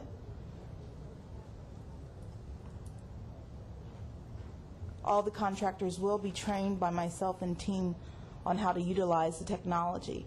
Here is the applicant tracking system, and I'm going to briefly give a quick demonstration over how a contractor would simply create a job order. So they would click on new job order, at which time a new job order will be created. All the information would have been populated, pre-populated into the database, the job description, requirements, responsibilities, and of course, salary information. So you see here, we're saying that the contractor that has logged into the database, to me, for today it's me, for example, there are 3 job orders that are open. By simply clicking onto any job order that's in the drop-down list that I just showed you, the contractor has the ability to review resumes of those skill-matched applicants. The ease and use of the technology derives from the administrative team is behind the scenes constantly skill matching the applicants against the requirements stipulated by the contractor. Once the contractor has reviewed the resume and feels that applicant is a match, then the hiring process begins. But I think it's also more important to show you from the applicant standpoint and how they apply for a position. So this is what we call the career portal specific to LADWP. And if you go here, again, I'm approaching this as if I'm an applicant, and I'm able to click on a job title. By clicking onto the job title, I can see the job details in its entirety. The name of the position, if it's a full or part-time position, the hours of the position that the contractor is looking to hire this person for, the description, requirements, and responsibilities. Here I want to point out a disclaimer here for those applicants applying that they know that these positions are not specific to LADWP. Once the applicant feels that this is a good match for them or want to apply for the position, they would click the blue apply button, create an account, at which time myself and the administrative team will receive an email alert prompting us to review that resume of that applicant, phone screen the applicant, and then communicate with the contractor via the technology. And again, this would take place on the, let me show you here, from the contractor standpoint, from the applicant tracking system. So 2 systems essentially are communicating, and myself and the administrative team outside of the technology will also communicate with the contractors and applicants. Thank you. Sure. We have a speaker card on 18. Yes, there's a speaker card. Dr. Williams.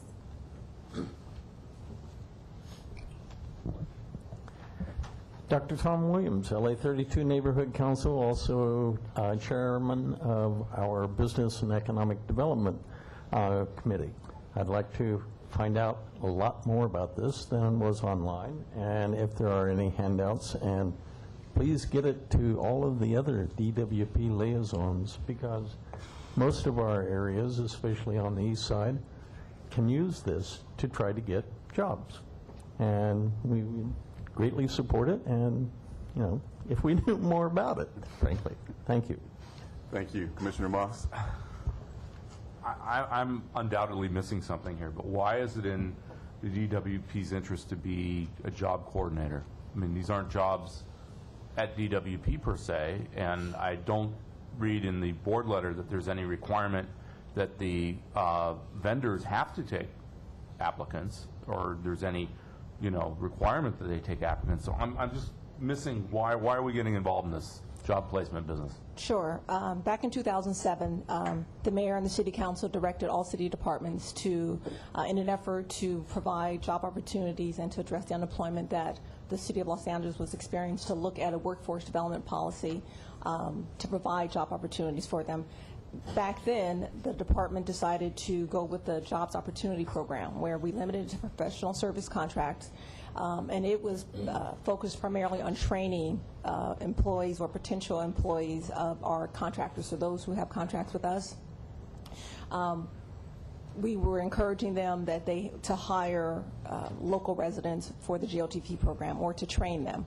After about a year and a half of that program, of that pilot program, we realized its effects weren't as great as we wanted, and so we decided to find a new or an alternative program. And so we looked at first source hiring, which the rest of the city has undertaken, and LAWA, which is the airports, had been very successful in identifying candidates and really streamlining the process for our contractors. And so this is really, from an economic development standpoint, the department's response to the city and the mayor's request to kind of improve job creation in the city of Los Angeles. At the time, we did not have a hiring freeze, so initially the thought was some of these would be employees within, and so for a number of reasons that did not happen, and so the policy was shifted to see, well, if we're not going to be hiring in large numbers within the department, how can we still help or address job or unemployment, and to encourage our contractors to do so. So this was our response to that. But we don't have any requirements that the contractors have to hire out of this program, do we? No. What we think will happen is, and with all first source hiring programs, there are no mandates that they hire this is just the first source. And so we provide, before they can publicly seek other candidates, they give us our consultant 15-day notice that this job position is available. We have those 15 days to attempt to source potential candidates for them. They can review them. We are very hopeful that the candidates that we source for them, will be viable candidates and result in some hiring. But if they choose not to hire those and to go to other means, monster.com or whatever, then they have that right as well. Why don't we require them to hire as part of the contract? I mean, wouldn't that make the program worthwhile? I mean, I'm just not seeing how it's really going to benefit anyone except cost us the piece of money. Well, Commissioner, I think, and Kelly, I would invite you to add a little bit more explanation to this, because I think you're closer to it than I. But previously, this replaces this previous JOTP program that we had, which I believe actually was increasing our costs. We were finding that there was a higher bid cost associated with that, and we were not getting jobs associated with that cost that was being effectively mandated on a number of our suppliers and contractors. This is, we believe, is a lower cost option, which, based on the experience that LAWA has had, actually seems to be providing some additional job opportunities. So we think it's more cost effective and getting better results. Well, how many jobs has LAWA placed? Over 130. Oh, and during what period of time? About 2.5 years. Our first year, we went live with the program launch July 2009, where myself and Clarence Espinoza, which is the Employment Outreach Coordinator for LAWA, the Business and Job Resources Division, we did a lot of community outreach. We have workforce centers that are participating in the program. I have great relationships with job developers, and not only to mention those employers within the airport, when they have opportunities, they're definitely giving us that 5-day window to source the applicants or source the position out. We have over 9,000 applicants, skill-matched applicants in our database, ranging from superintendents to cashiers and anything in between. Is there anything we can do to incentivize our vendors to utilize this program and take jobs from it? I mean, can we give a preference in bids to say that if they agree to do this, you'll get extra points in your bids? I mean, it just seems that there's no nexus here. I'd like to see a little bit more nexus. Commissioner, all of the contractors must participate in the program. I think your question is, can we incentivize them to actually hire hours? First source programs, at least in the city of Los Angeles and the county, have not gone that far to force the contractors to do that. We can look into that. We have done some best practices throughout the country, and none are going as far as forcing them to hire. One, there's liability issues and some of the other things that the programs have not wanted to kind of face at this point. So in our program, which is a little dissimilar to LAWA, we did want to go a little extra to, instead of just right off the contractor saying, you know what, thank you for your submittals, but we're not going to move. They really have to provide us some reports to give them a little pause about why they are not doing it. So that's more on the stick, but on the carrot, we do think this will be an opportunity for them, and that it will save them time, and that will be incentive enough for them to use. And at least that has been the experience with LAWA. Any other comments? Commissioner Parfrey? No, I'm very excited about this program. I recognize that it's voluntary, but I think it sends a clear signal to contractors that we have preferences. And even though it's not legally binding, I think that is still being communicated. So I wish to support this item by moving its approval. Thank you. Oh, well, I also had a little bit of problem with the resolution, so maybe now would be a good time. That the board letter talks about a $150,000 not to exceed pilot funding, but that's not in the resolution, so I'd like to see it added to the resolution. Would you support the motion with the $150,000 caveat included? Yes. Great. So we'll take that as a second. All in favor? Aye. Aye. Carries unanimously. Thank you. Thank you. Thank you. Item 19. Someone from Power going to talk to us about 19? Commissioner, item number 19 is a requirement under AB 2514 for us to come up with a framework whereas we do the system analysis and come up with a way to identify opportunities for using energy storage as part of our integrated resource plan. So what we're proposing to our board to adopt is that we use the integrated resource plan as the framework for us to analyze, come up with available technology, and also come up with levels of storage for us to put in, because of our cycle of updating our integrated resource plan is going to be on an annual basis. We'll pick up those targets and have our board take a look at what our recommendations are. Thank you. Any comments or questions from commissioners? Yeah. I just have one. What's meant by an energy storage system? The language is kind of vague as far as they don't talk about batteries, but primarily it's battery storage right now. But it could be other technology that we would find applicable for us to integrate into our system. So with the electric vehicles and other technologies coming in, and then the integration of solar and storage, and so we don't know exactly what we will come up as priorities, but I think the most importantly that we will have a framework for us to identify, research, prioritize, and bring to our board for recommendations. Great. Thank you. We have a speaker card for 19? Yes. The speaker is Dr. Tom Williams. Who's left? I know he stepped down. Dr. Tom Williams? Tom's left the building. There. Oh, there you are. You're up.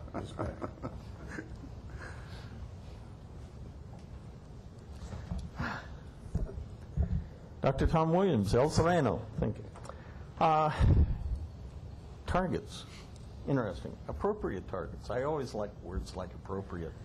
An appropriate target would be a strategic plan that has goals, objectives, and appropriate targets. So when is there being one prepared? Do we know when it might get out eventually? I'm still looking for an organization chart, and that usually goes into the strategic plan. So the process. What's the process?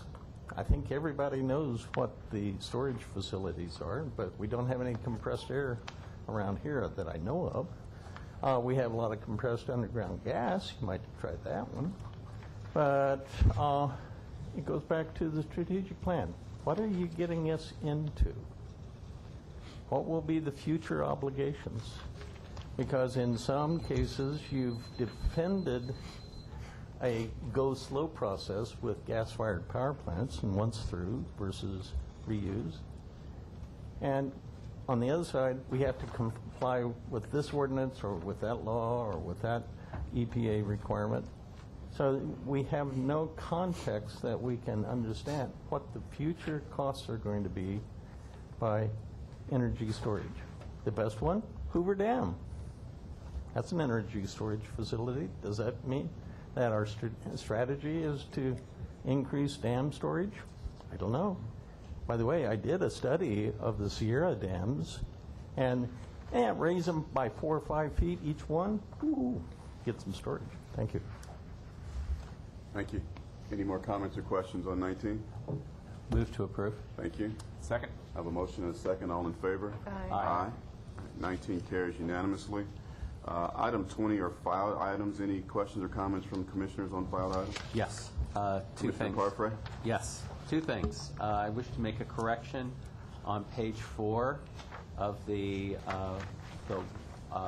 report from the water system.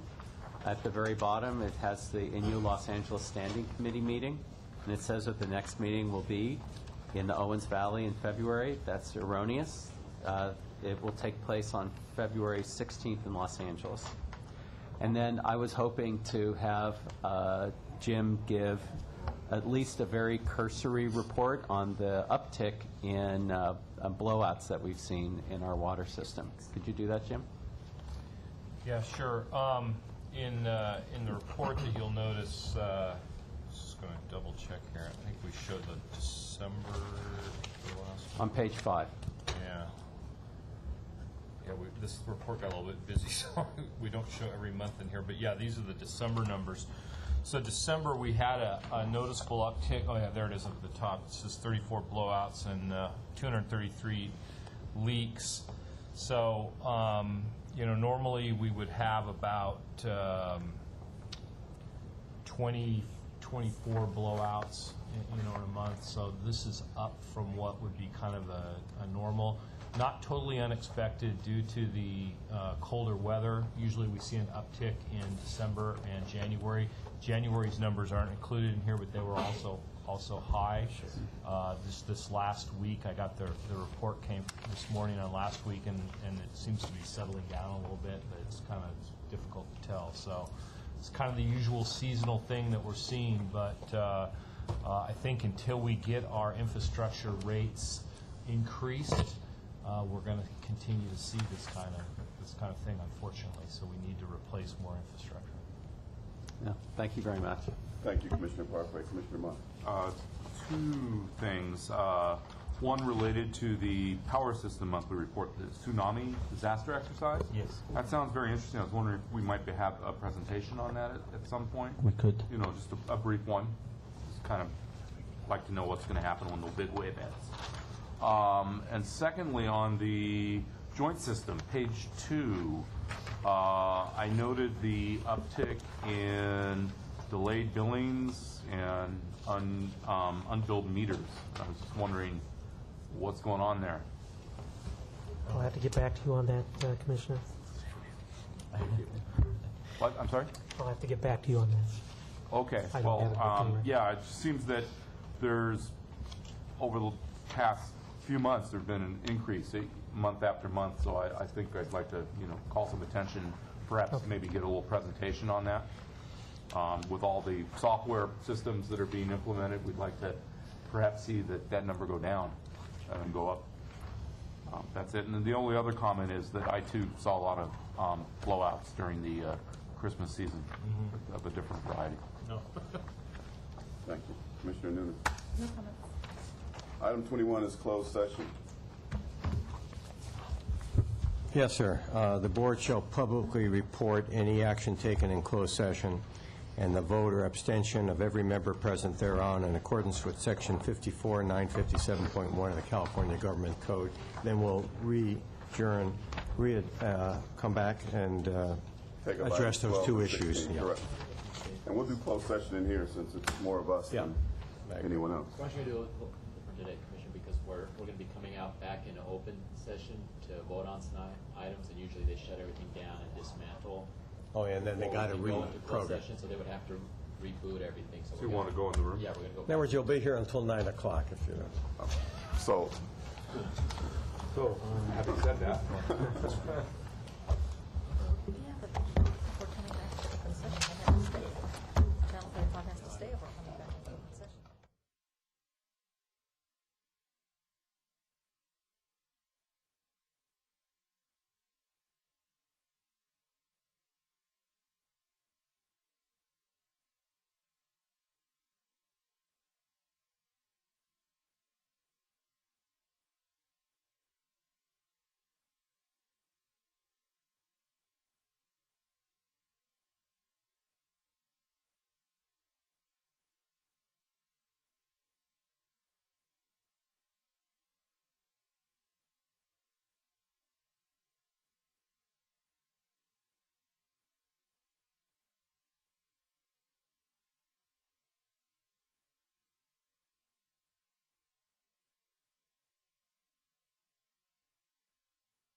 she goes home, her husband says, let me see this.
But they didn't let the people.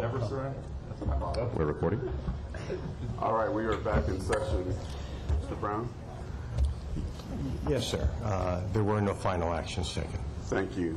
We have two items left. Item 12, legal matter. I'd like to make a motion for approval. Thank you. Do I have a second? Second. Moved and seconded. All in favor? Aye. Aye. Thank you. 12 passes unanimously, which takes us to item 16. May I have a motion? So moved. Thank you. Second. Thank you. All in favor? Aye. Aye. 16 is approved. I believe that concludes the business before us today. Thank you, everyone, for all your hard work. We're adjourned. You know.